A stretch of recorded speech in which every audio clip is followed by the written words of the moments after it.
We have a fascinating subject to look at today, and although it talks about the political consequences of the American Revolution and why America's founding fathers were so against democracy that they wrote a constitution designed to prevent the rise of democracy, but it doesn't just apply to the United States.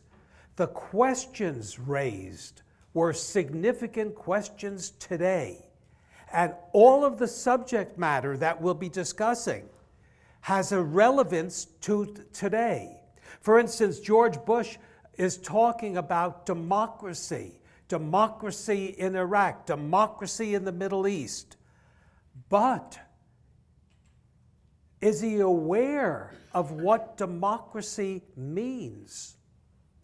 As an example, if you look at the Middle East, the fact is that you had the will of the majority that elected Hamas in as the major government in the Middle East.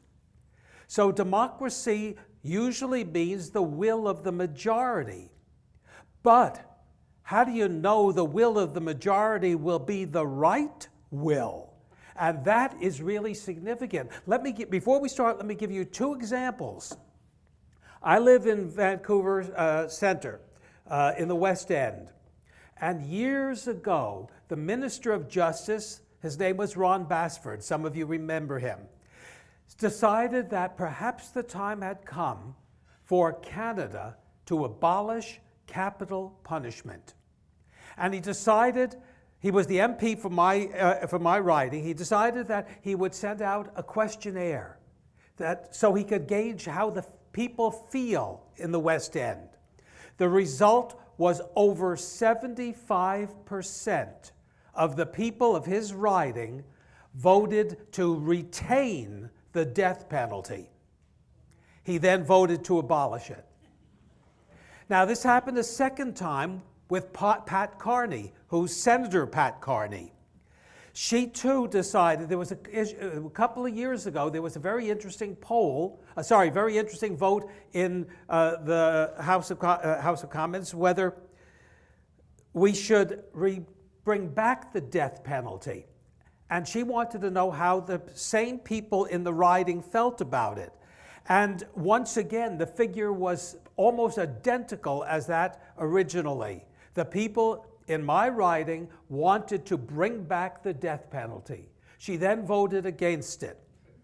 And Rafe Mayer had her on his program, and he said, Ms. Carney, you asked the opinion of the people of your riding.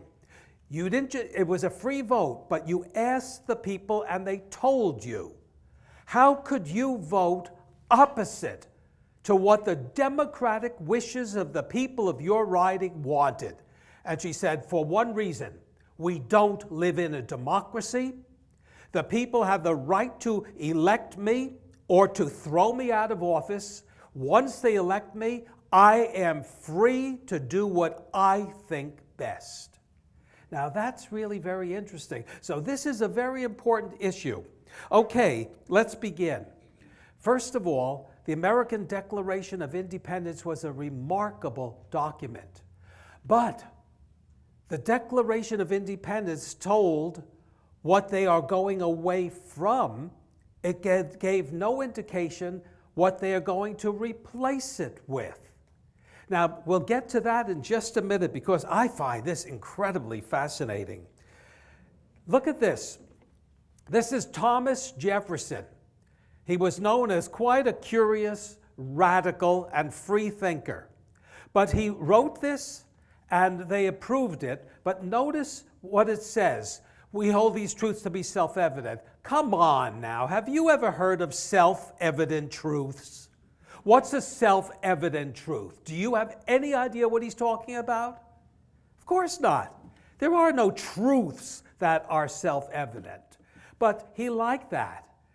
And he thought that people are created with certain, what he called unalienable. I think that's an error in grammar, but I won't go into it.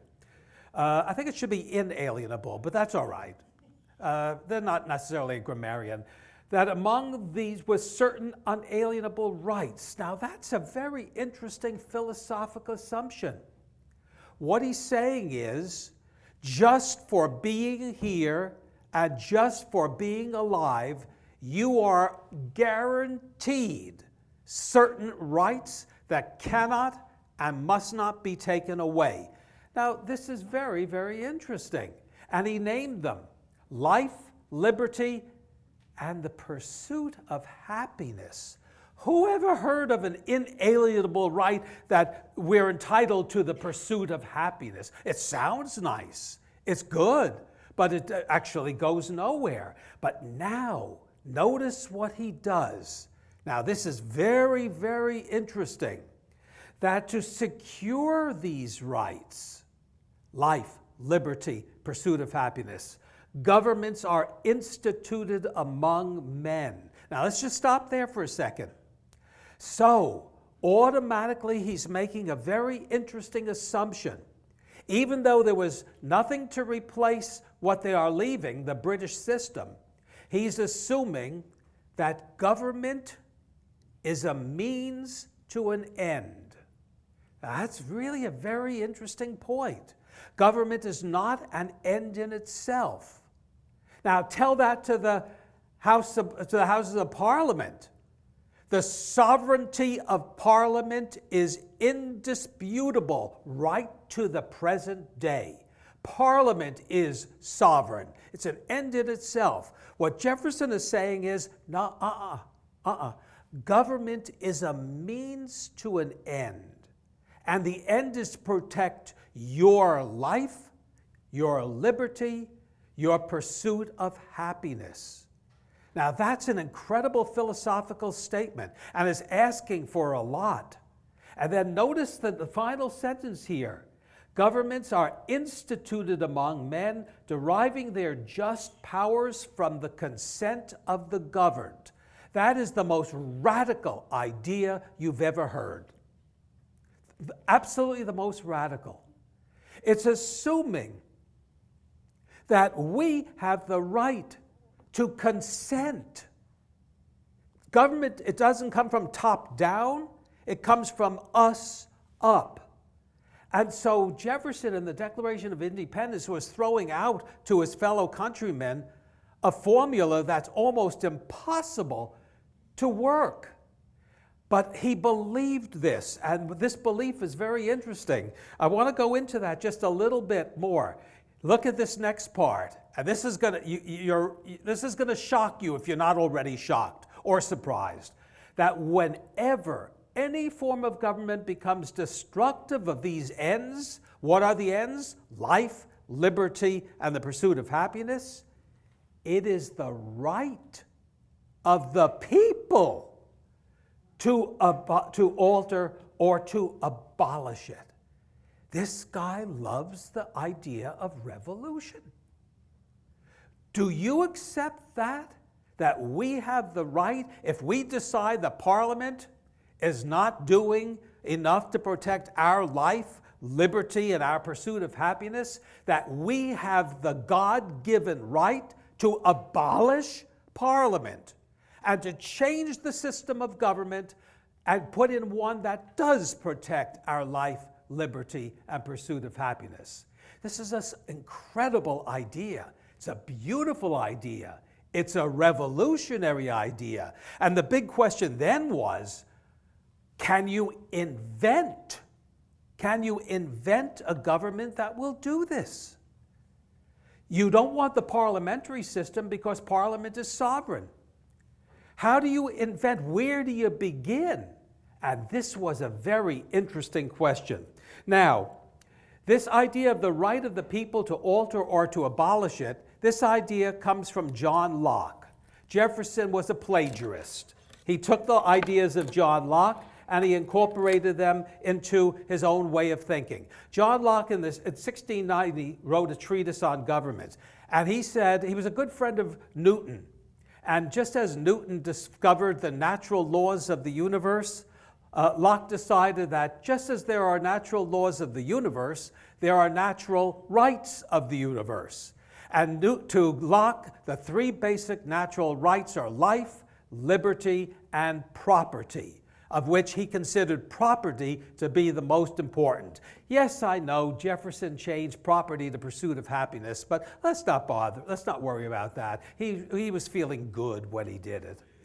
This idea of government as a means to an end, I want to go into that for just a minute or two because it's really very interesting. Where can we enjoy absolute and total freedom? Absolute and total freedom. We could enjoy that only if we were somewhere in some mountain range, away from all civilization, away from everybody.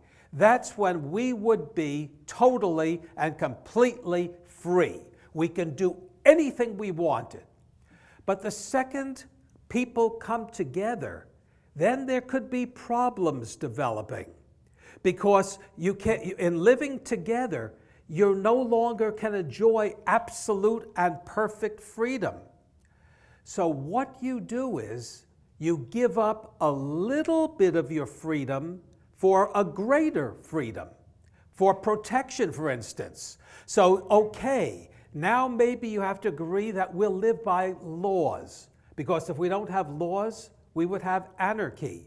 But once you create a law, you don't have total freedom. You can say you can't do this or you can't do that. Once that happens, your freedom is already being limited. But you agree to this because the greater freedom is that you will be protected. So this is Locke's idea, that humankind creates government. And government is a means to an end.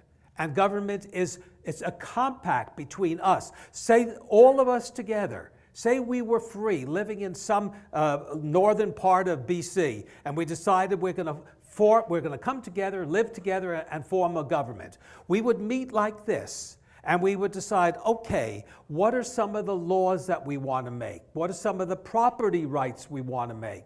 So we are making government. And what Locke says is, if ever it reaches a point where government becomes arbitrary, then it no longer follows the compact. And then we can say, okay, we don't like what this government has become, we're going to change it. And we have the right to alter it or to abolish it. Now, this is exactly what they did. And this is really quite extraordinary. So there you have the principal idea, really, of democracy, that government is a means to an end. Now, this is really quite extraordinary. Here's the end of the Declaration of Independence. What it says is, you 13 colonies were formerly part of the British Empire. You are now free. Now, don't think this has anything to do with the United States of America. It doesn't. Nothing. What the Declaration of Independence does is to create 13 sovereign states of America, and totally sovereign, with owing nothing to each other. That was the idea. And so what Jefferson then intended, and what the Second Continental Congress intended then, was each state government, being sovereign, would invent its own system of government. Now, this is incredible, and it is exciting. And if they knew what they were doing, it would be workable. But the difficulty was they didn't know what they were doing. And that is what becomes very significant and very important. There's a loose confederation that they created called the Articles of Confederation. And this was in existence while the war was on and for a few years afterwards. Notice what it says. Each state retains its sovereignty, freedom, and independence unless it voluntarily gives up some rights to this new Confederation government. And they were very jealous to make sure they didn't give up any basic rights. Well, the difficulty with the Confederation government is it couldn't make laws. It could only make recommendations. And there was no executive. There was nobody to carry out the recommendations. It was incredibly weak because they wanted it to be incredibly weak. They were afraid of losing their rights. They were convinced that government was the enemy of the people, and therefore they were very, very concerned to make sure that this Articles of Confederation Government was totally weak. And if you want to revise the Articles to make it a little stronger, you know what it required? The vote of all 13 independent states. All 13. Well, we've learned our lesson with 10, haven't we? When is the last time all 10 provinces agreed to something? Usually it's 9-1, but I'm not going to bring up that issue. Now, this is becoming really very, very exciting. But here's the problem. Here's the problem. Massachusetts was only one of the 13. Each state had its own money system. Yeah, 13 different currencies. One state used Indian wampum as the medium of exchange. Other states used barley or wheat or things like that as the medium of exchange. It was chaos, of course. But Congress said to the states, you're free. Do anything you want. Now, there's a problem. During the Revolution, there were some people who were creditors and some people who were debtors. Daniel Shays was a debtor. It's a very simple little thing, and he's an interesting guy. And what he noticed was that the court was meeting to take away his farm because he didn't have the money to pay for whatever monthly assessment there was. And he figured he and the other farmers were all in the same boat. There was no currency system. So how do you get out of debt? And so Shays thought of a good idea. If the court doesn't meet, they can't take away my farm. So he and the other farmers surrounded the courthouse to prevent the judges from vote. And this then escalated into violence. And what Massachusetts recognized was what New York recognized, what New Jersey recognized, what all of them recognized. They were free to kill themselves. It was the people out of doors. And that's another phrase for democracy. Shays took it seriously. This government is not protecting my property. Therefore, this government's got to go. That's what we fought the revolution for. Massachusetts was in trouble. The other states were in trouble. And the very fact of their being in trouble was, I think, rather interesting and rather important. Look what George Washington had to say. I am mortified beyond expression when I view the clouds that have spread over the brightest morn that ever dawned in any country. And now look at this next sentence. What a triumph for the advocates of despotism to find that we are incapable of governing ourselves, and that systems founded on the basis of equal liberty are merely ideal and fallacious. There is a repudiation of Jefferson and a repudiation of the Declaration of Independence. Washington was absolutely shocked and flabbergasted. Look at those words, that we are incapable of governing ourselves. It scared him. It scared almost every single state. They didn't know what to do. It was sheer chaos leading to anarchy. People were now calling, you know what? Let's go back. Let's get on our hands and knees and beg the mother country to take us back. We had security, we had wealth, we had everything except total freedom. But so what? Now we've got chaos. Yes, they were thinking of that. And so, just one or two. Shays' Rebellion had a unifying effect on all 13 colonies because they were all in the same boat. And it was interesting. James Madison said, the rebellion in Massachusetts is a warning, gentlemen. He saw that as being the end of the sovereignty of the 13 states. Jefferson thought otherwise. Look at this man. Even this evil is productive of good. Well, you tell me how it's productive of good when you're verging toward anarchy. But I hold it that a little rebellion now and then is a good thing. Well, I don't know. Maybe you agree that a little rebellion now and then is a good thing, but maybe so, but not at this time, and not when the results were so chaotic. George Washington said there could be no stronger evidence of the want of energy in our governments than these disorders. So you see, it's spread from Massachusetts to every single one of the 13 colonies. And I think that's really, to me anyway, rather interesting. Now, the Articles of Confederation then agreed, okay, these are weak, they can't solve the problem, we can't have 13 currency systems. Let's try to revise the Articles of Confederation. Let each state send a delegation to meet in Philadelphia in May of 1787. 12 states said, okay. The 13th said, I'm happy the way we are. What does that tell you? If changes in the Articles of Confederation had to be unanimous, what do you do with a state that doesn't send anybody? What's the point of meeting? And so the first question was, what do we do? They came to Philadelphia. There were 55 altogether, although very seldom ever had more than 30, 35 members. And they had to try to figure out what to do. So they figured, okay, maybe Rhode Island will change their mind. But first of all, while we're going to talk, let's make sure we keep it secret so that we could express ourselves.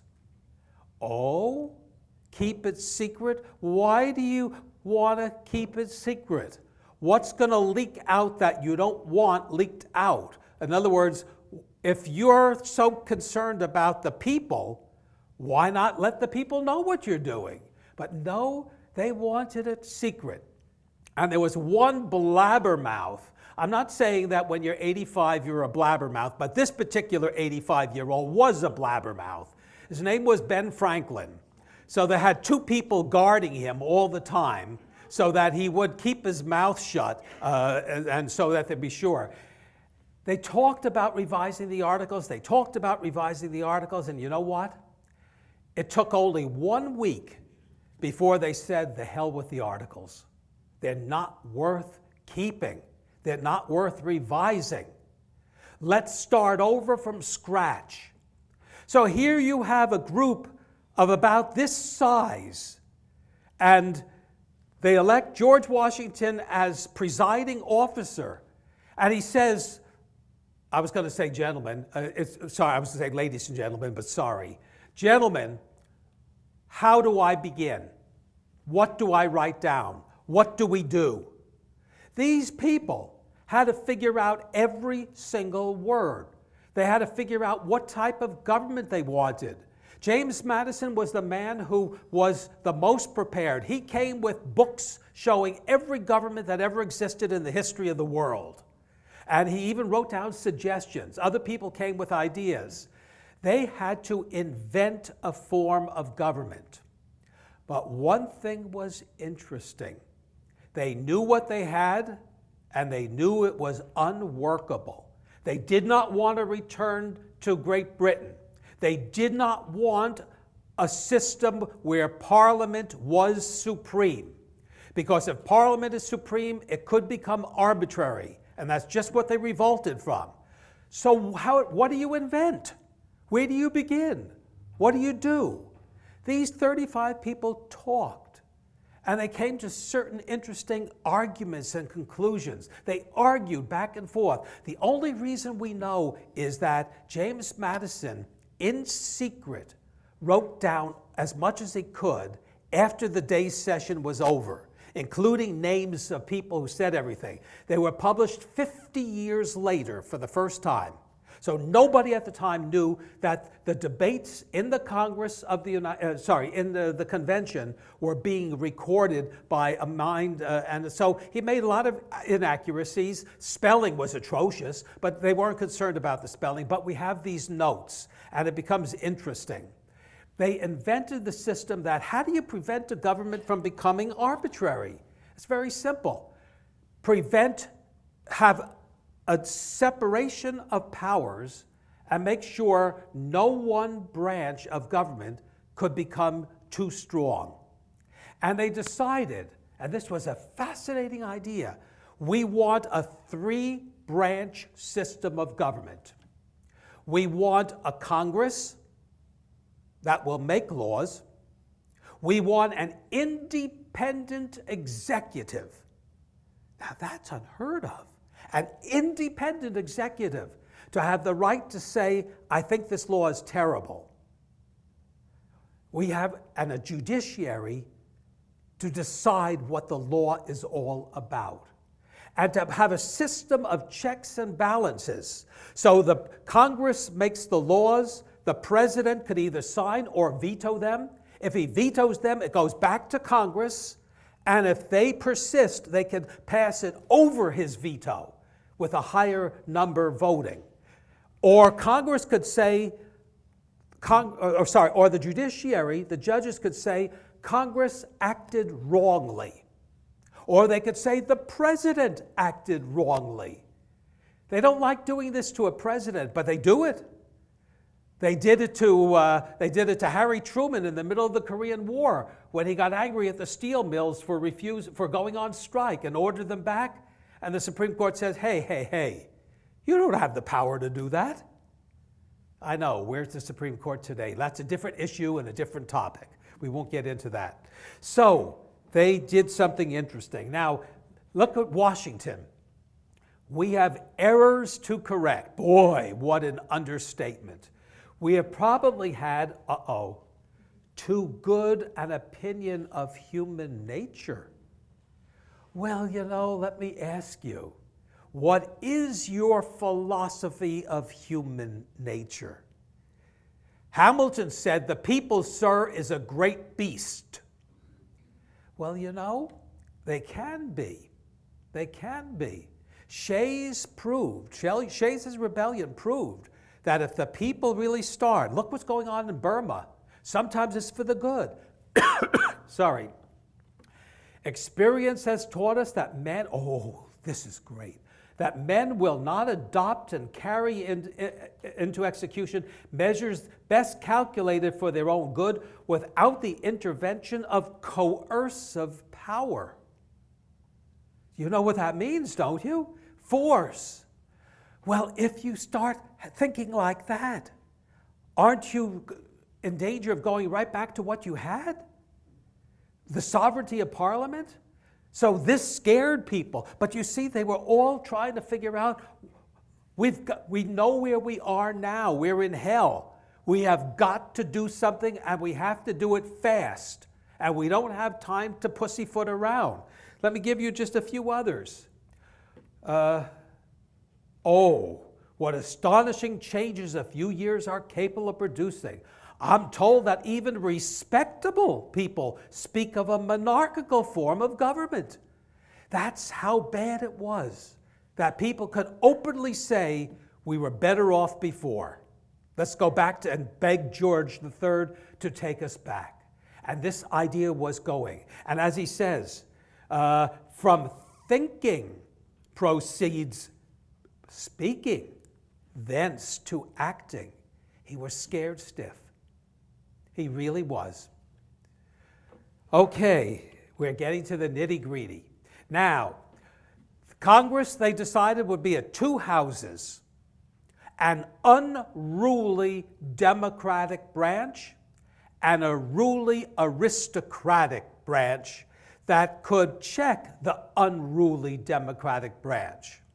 The House of Representatives and the Senate make up Congress. So Congress, and they're 2 equal houses. But what's interesting is, out of the entire Constitution, The only Democratic part is the House of Representatives. There, the people vote for the members of the House of Representatives. They did at the beginning, sorry, not the people, men, sorry about that. Men could vote for the House of Representatives. Women, 1920, that's when women were finally given the right to vote. So the House of Representatives, but the House of Representatives would serve for only 2 years. You don't want them to stay in too long. Let them all get out at the end of 2 years and bring in a whole new group. So that way they would never get to be a little too powerful. So that's the only Democratic part. Then Mr. Gary got up and he was talking about the House of Representatives, and he said, the evils we experience flow from the excess of democracy. The people do not want virtue, but are the dupes of pretended patriots. He didn't even want the House of Representatives to be democratic. That was too great a risk. A couple of other things. Fisher Ames, a man there, mankind are not made to govern themselves. You know, you'll have to decide whether this is true or not. Because when the B&A Act was brought in 1867, we had the same arguments to make. And you notice, we don't have life, liberty, and the pursuit of happiness. We have peace, order, and good government. That's a kettle of fish that's altogether different. Peace, order, and good government. And so our government is charged with keeping order. No little insurrections, no little Jeffersonians running around the place. Okay, Hamilton. The great question is, what provision shall we make for the happiness of our country? Men love power. The members most tenacious of republicanism were as loud as any in declaiming against the vices of democracy. So one thing we could say, I better hurry up here. Really quite interesting how this is. Mr. Gary, a civil war may result from the present crisis of the United States. In that state, there are two parties, one devoted to democracy, the worst of all political evils. They talked openly how they felt about democracy. At the closing days of the convention, George Mason wrote, the government will set out a moderate aristocracy. That's what they thought they created, a moderate aristocracy. Very interesting. Jefferson was in France at the time. It's a good thing. They shipped him off to be ambassador to France, where he helped foment the French Revolution. So okay, at least they got rid of him from the convention. He said there are very good articles and very bad. At what country can protect its liberties if its rulers are not warned from time to time that the people preserve the spirit of resistance? He's not giving up. He's not giving up. Congress already decided NO. Now look at this, the bottom line. The tree of liberty must be refreshed from time to time with the blood of patriots and tyrants. Do you go for that? The tree of liberty? By God, where will it end? You would have chaos because government would never know where it stood or what might happen. Really fascinating. Okay, so here we have the House of Representatives composed of members chosen every second year. So next, where are we? 2007. Next year, in November of 2008, all 435 members of the House of Representatives from every single state will be elected, re-elected, thrown out. The entire House of Representatives. Now the Senate shall be composed of 2 senators from each state chosen by the legislature of each state. No people. Keep the people away. The state legislature either elects or appoints the 2 senators from each state. And it says, and for 6 years, because that's the more stable group. They're the gentlemen who know how to talk and who are good and who will see what is right and who is wrong. But you know what else? they decided on something that was just incredible. I have no idea where they got this idea from. Maybe one of you knows. Say, for instance, there were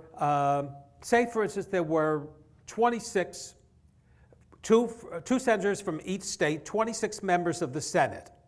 At the first meeting of the Senate, they drew straws. One straw was 12 inches long, one straw was 9 inches long, one straw was 6 inches long. Now you're going to say, what the heck is going on? Okay, the person who drew the short straw would only serve 2 years. And then could be reappointed and if reappointed for 6. The person who drew the middle straw would be appointed for 4 years. Then at the end of 4 years, they could be reappointed and again for 6 years. And then the longest straw, they would stay for the full 6 years. What this means is that every 2 years, 1/3 of the Senate is up for election. And 2/3 are stable and remain there. So next year, either 33 or 34, I don't know, senators will be either up for re-election, this time now by the people, but not originally. And really, that's a fascinating idea. But that was to keep stability and to keep aristocracy. By the way, when Hawaii and Alaska came in, the last 2 states, they drew straws in order to keep the balance 1/3, 1/3, 1/3, or as close to it as possible. So the Congress makes the laws, simple as that. Either house can propose a bill, except if it's a money bill, it comes from the House. But they're equal, and each one has to agree. Oh, you know the irony? Today, of course, there's popular vote. But you know what? The people in the nation's capital, hundreds of thousands, have no vote. Have no vote for either a member of Congress or for the president, because they're not a state. Washington, D.C. is a district. The House of Representatives just passed a bill authorizing them to elect member to the House of Representatives. The Senate vetoed it. The Senate said no. So poor Washington, D.C., the capital of the United States, and they're disenfranchised. Okay. Now, the executive power. This is really very interesting. Executive shall be vested in a president. He shall hold his office, so forth. Each state shall appoint in such manner as the legislature thereof a number of electors. Now, I'm not going to go into this in any great detail, but the Senate is not chosen by the people. The president is not chosen by the people. They had no conception of a popular vote. Never. They had no intention that there ever would be a popular vote. That's dangerous. The idea of electors is to have a select body of people. And you know what they did? They said, okay, each state will have one electoral vote. And what you do is to decide you nominate 2 people for the presidency. One from your state and one who is outside your state. And so the idea was every state would, of course, vote for somebody from their state. So that cancels it all out. Then they'll count the other votes to see who has the majority. And so what happens a year from November, there will be a popular vote for electors. Electors. Now, originally there was no popular vote. And so the people of Washington State, for instance, will have 2 slates of electors. Well, there might be more, but let's just talk about the 2 major parties. There will be, for instance, there are 11 members of Congress from Washington State, 2 in the Senate, 9 in the House. So they get 11 electoral votes. They will meet in the state capitol in December of next year. And if the Democratic candidate gets the majority of votes, the Democratic electors will meet. If the Republican candidate gets a majority of votes, the Republican electors meet. And there they will vote, these 11 people will vote how the state of Washington votes for President of the United States. Nothing to do with the popular vote whatsoever. Then in January, they seal up those votes, those 11 votes, and they send it to the President of the Senate, who happens to be the Vice President. The Vice President's only job, the poor guy can't do anything except presiding officer unless there's a tie vote, and then he can vote. Otherwise, he has no job whatsoever. The Vice President of the United States, who's the President of the Senate, will open each one of the 50 envelopes and will read out to the clerk, who has a calculator, how many electoral votes for this candidate, and so forth. And the first candidate gets 1 over half, he's elected President of the United States. And the second one is elected Vice President of the United States. Now, that's not the way it is today. And so you have the anomaly of having a president from one political party together with a vice president of another political party. But those were the good old days. Okay, so the president, I mentioned, okay. Here, state of Washington, 2008, so forth. But look at this. Suppose candidate A is, who do we want to be candidate A? Name somebody. Name somebody. All right, Clinton. Let's name Clinton. Let's the candidate be Obama. Barack Obama. Okay. Suppose Senator Clinton gets 499,999 votes, and Obama gets 990,999. Clinton gets all of them. Every single one. So that's why in the election of 2000, Al Gore got almost 500,000 more votes than George Bush. But that didn't matter. Look at this. Needed to win electoral votes, 270. George Bush, 271. Thank you, Supreme Court and the state of Florida. Interesting. Okay, in the election of 1800, would you believe it? They counted it up, and Thomas Jefferson got 73 votes. Aaron Burr from New York got 73 electoral votes, and so forth. And they had 35 ballots in the House of Representatives. Nobody knew who the President of the United States was. Finally, on the 36th ballot, Jefferson got more votes. Now, this is really very interesting. And then you have, I'll be through in just a few minutes so that we can have some questions. The judicial power, the judicial power is at one Supreme Court. Now, look, the members of the Supreme Court are appointed by the President. Yes, they have to be confirmed by the Senate, but they are charged with interpreting the law. The Supreme Court consists of 9 members. Almost over half the votes in this last year, the vote was 5-4, which means 5 people decided on controversial laws of the United States. 5. And you know what?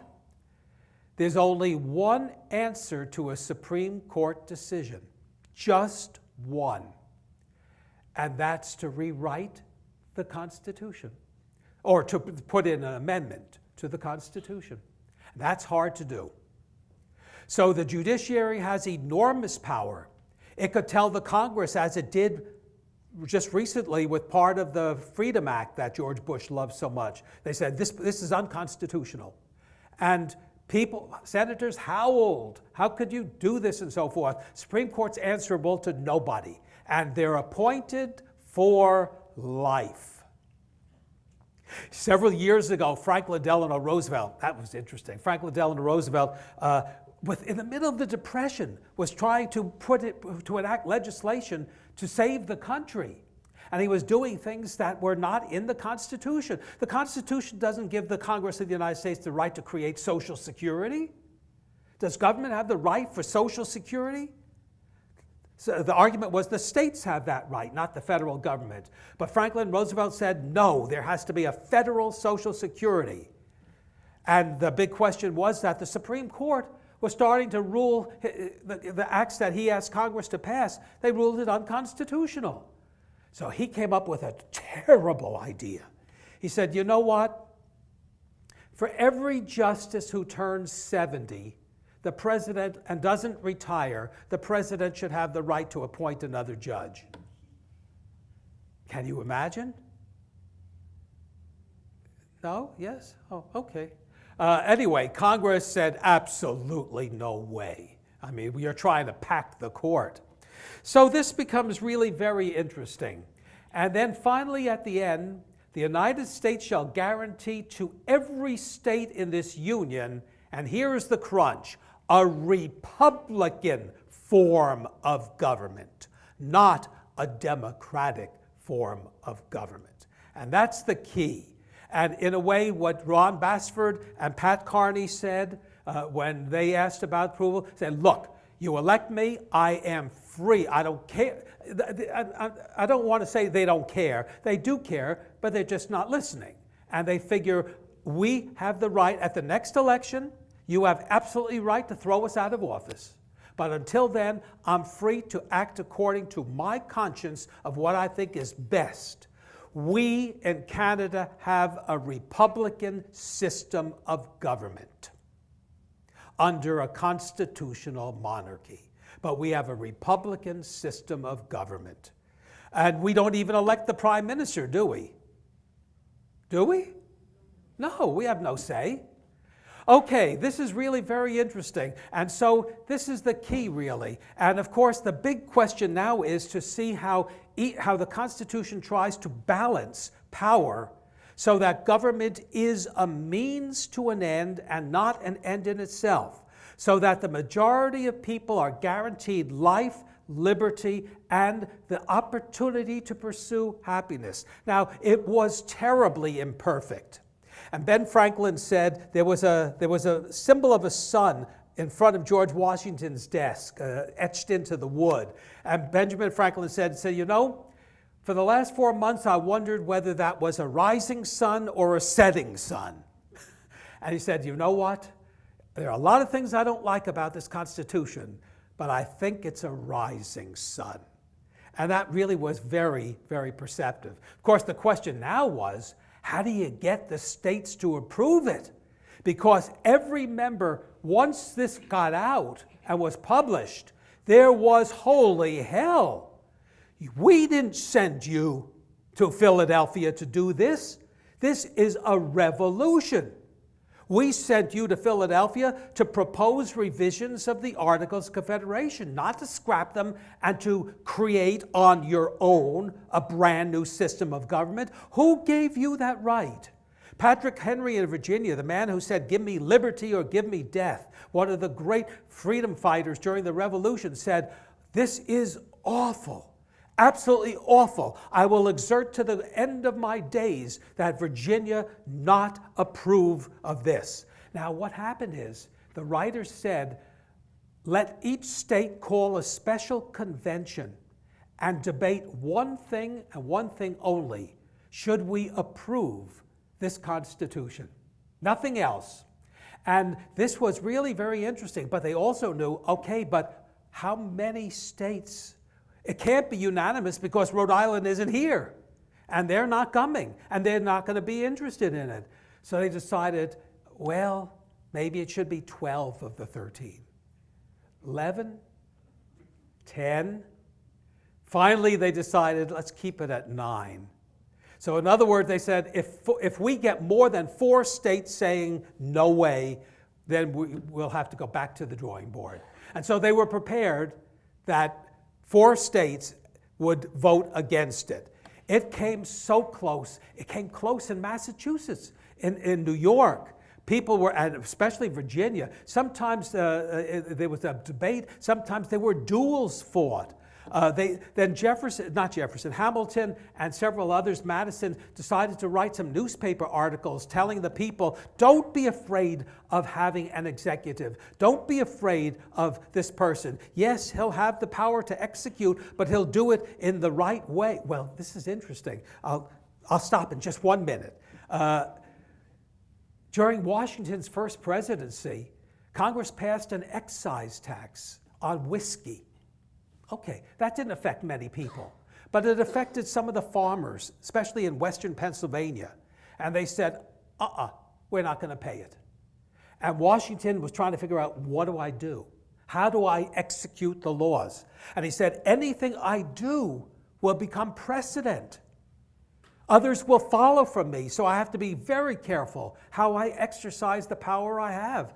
But on the other hand, Congress passed a law, and I swore an oath to uphold it.